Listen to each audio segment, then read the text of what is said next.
आंबेगाव तालुक्यात मित्र उपक्रमाचा पुढाकार. नमस्कार, सत्यविचार न्यूजमध्ये आपलं स्वागत. शिक्षण क्षेत्रात आंबेगाव तालुक्याने पुन्हा एकदा आपली मोहोर उमटवली आहे. महाराष्ट्र शासनाचा अत्यंत महत्त्वाकांक्षी प्रकल्प असलेला मित्र म्हणजेच mind in training for right awareness ह्या उपक्रमाचे जिल्हा स्तरानंतरचे पहिलेच तालुकास्तरीय प्रशिक्षण मंचरमध्ये उत्साहात पार पडले. विद्यार्थ्यांच्या मानसिक आरोग्यासाठी आणि उज्ज्वल भविष्यासाठी उचललेले हे पाऊल नक्कीच कौतुकास्पद आहे. मंचर येथील महात्मा गांधी शाळेच्या सभागृहात 9 एप्रिल 2026 रोजी हे विशेष प्रशिक्षण आयोजित करण्यात आले होते. पुणे जिल्हा परिषदेचे मुख्य कार्य अधिकारी श्री गजानन पाटील आणि अतिरिक्त मुख्य कार्यकारी अधिकारी श्री चंद्रकांत वाघमारे यांच्या मार्गदर्शनाखाली हा विशेष कृती आराखडा तयार करण्यात आला आहे.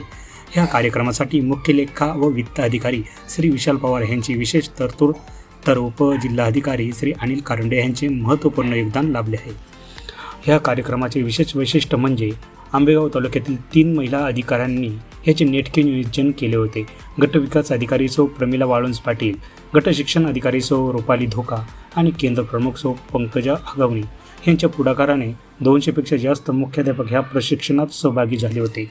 विपश्यनाचार्य सत्यनारायण गोयंका गुरुजींच्या मार्गदर्शनाखाली पुणे विक्षेपणा समिती सह आचार्य सागर कासार, सुनंदा राठी आणि त्यांच्या चमूने उपस्थितांना आनापान साधनेचे महत्त्व पटवून दिले. काय आहे आनापान साधनेचे महत्त्व? अभ्यासातील चिंता आणि ताण कमी होतो. मोबाईलचे व्यसन आणि चिडचिड यावर नियंत्रण. एकाग्रता आणि स्मरणशक्तीत प्रचंड वाढ. आत्मविश्वास आणि सृजनशीलता वाढते. प्रशिक्षणानंतर सीमा करंदीकर आणि अंजुषा राऊळ या शिक्षकांनी आपले सकारात्मक अनुभव व्यक्त केले. तर गट शिक्षण अधिकारी रुपाली धोका यांनी प्रत्येक शाळेत हे प्रशिक्षण विद्यार्थ्यांपर्यंत पोहोचवण्याच्या सूचना मुख्याध्यापकांना दिल्या आहे. आंबेगाव तालुक्यात सुरू झालेला हा मित्र उपक्रमाचा प्रवास आता संपूर्ण पुणे जिल्ह्यासाठी आणि राज्यासाठी प्रेरणादायी ठरणार आहे. येणाऱ्या काळात यामुळे एक सदृढ मनाची तरुण पिढी निर्माण होईल यात शंका नाही. सुरुवातीला तुम्हाला शाळेत 70 मिनिटाचं घ्यायला लागेल. ते विद्यार्थ्यांना कळेल काय आहे काय नाही. त्याच्यानंतर दररोज तुम्ही 10-10 मिनिटं घेऊ शकता. सुरुवातीला गुरुजींच्या आवाजामध्ये सुरुवात शाळा सुरू होईल, प्रेयर चालू होतात तेव्हा आणि शाळेच्या नंतर.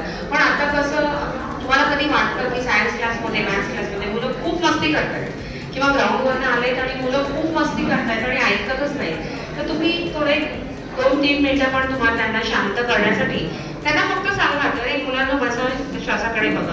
आणि एकदा त्यांना सवय झाली की ते आपोआप श्वासाकडे बघायला लागतात आणि मुलं शांत होतात. शिकवणं खूप सोपं होतं आणि मुलांची ग्रास्पिंग पॉवर पण खूप वाढते. तर तेही अटेंटिव्हली सगळं ऐकतात आणि शिक्षक खूप प्रसन्न होतो की तर आज माझा क्लास खूप सक्सेसफुल झाला आणि आज मी वर्गात शिकवू शकतो. तुमचा अनुभव पहिले सांगा. मी विपश्यनेचे 2 कोर्स केले आणि विशेष म्हणजे दोन्ही बाळांच्या वेळेस केले, प्रेग्नंट असतानाच.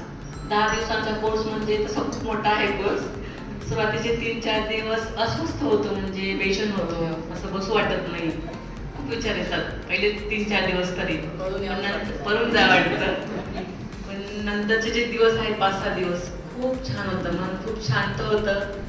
नंतर आपल्या मनात जे विचार येतात ते विनाकारणच येत असतात, त्याला त्याचा कुठेही काही संबंध नसतो. आपणच ते क्रिएट करत असतो.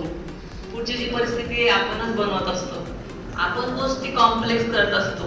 स्ट्रेस आपणच बनवत असतो. विपश्यनेमुळे नेमकी होतं काय की ध्यान आणि मेडिटेशन केल्यामुळं आपलं मन शांत होतं. आपण विदाऊट रिझन आनंदी राहतो. म्हणजे कोणती घटना घडली की आपल्याला आनंद होतो. पण या रेग्युलर ध्यानधारणेमुळं आपल्याला कोणतं कारण नाही राहत आनंदी राहण्यासाठी. घरामध्ये शांतता राहते. आपण मुलांचा चांगला अभ्यास घेऊ शकतो. यामध्ये कॉन्सन्ट्रेशन वाढतं. मुलांनी जर ध्यान केलं तर मुलांचं देखील कॉन्सन्ट्रेशन वाढतं. आम्ही दोघं ज्यावेळेस मेडिटेशन करतो त्यावेळेस आता माझी मुलगी 4 वर्षांची आहे, अगदी खूप लहान आहे. ज्यावेळेस आम्ही कोर्स ध्यानासाठी बसतो ती देखील 1-2-4 मिनिटं बसून राहते आणि ती असं डोळे मिटून बसते. म्हणजे मुलं आपल्या कृतीतून पाहत असतात. याच्यामध्ये खास मुलांसाठी त्याचा उपयोग काय आहे की मुलं खूप सैबैर होत असतात, चंचल असतात. तर आपल्याला मुलांना शिकवण्यासाठी मुलांचं आपण जर दररोज आनापान ध्यान घेतलं तर मुलांचं कॉन्सन्ट्रेशन वाढेल, मुलं शांतपणे ऐकतील, मुलांचा अभ्यास करण्यासाठी जी कॅपॅसिटी आणि क्षमता आहे ती चांगली वाढेल, मुलांच्या मार्क्समध्ये तुम्हाला जी गुणवत्ता वाटते ती आपोआप त्यांची गुणवत्ता वाढेल. नंतर म्हणजे भरपूर याचे फायदे आहेत. आरोग्यासाठी पण याचे खूप फायदे आहेत.